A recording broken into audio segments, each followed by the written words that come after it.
जेवताना तोंडी लावण्यासाठी आपण नेहमी काहीतरी वेगळं असं बनवत असतो.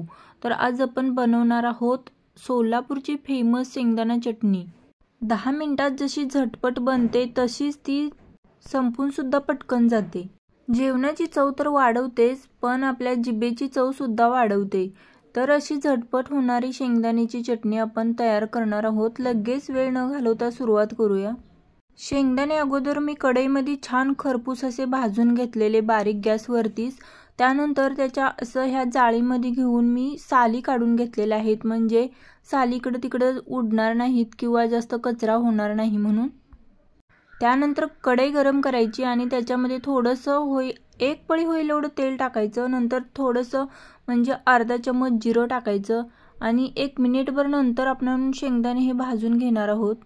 असं केल्याने काय होईल तर शेंगदाणे अजून थोडे कुरकुरीत होतील आणि आपण जेव्हा उकळा त्याला बारीक करून घेणार आहोत किंवा खलबत्त्यात तर पटकन बारीक होतात आणि कुरकुरीत असल्यामुळं ह्याची चटणीची चव सुद्धा तेवढी छान लागते.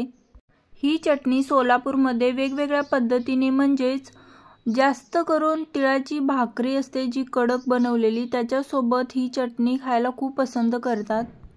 त्यानंतर भाताबरोबर सुद्धा ही चटणी खायला खूप छान लागते.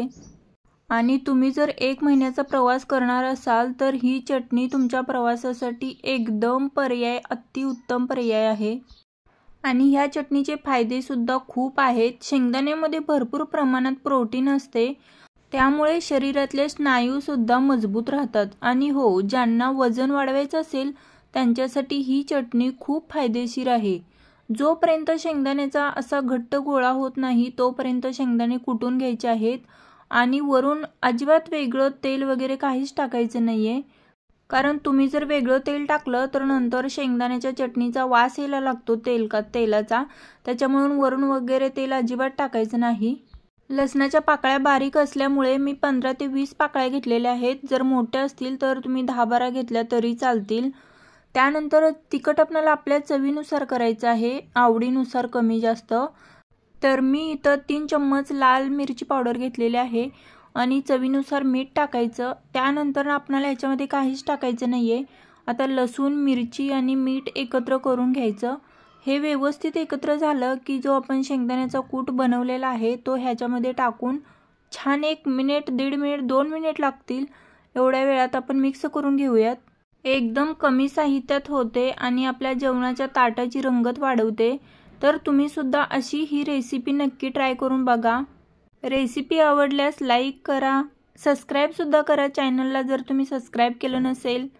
आणि तुम्हाला अजून कोणत्या प्रकारच्या चटण्या जर आवडत असतील तर तुम्ही मला कमेंटमध्ये जरूर सांगा. मी नक्की तुम्हाला चटणीची रेसिपी दाखवेन. 10 ते 12 मिनिटात एकदम चटकदार भन्नाट चवीची आपली ही शेंगदाणा चटणी तयार झालेली आहे. आणि ही रेसिपी तुम्ही जर ट्राय केली तर तुम्हाला नक्कीच आवडेल.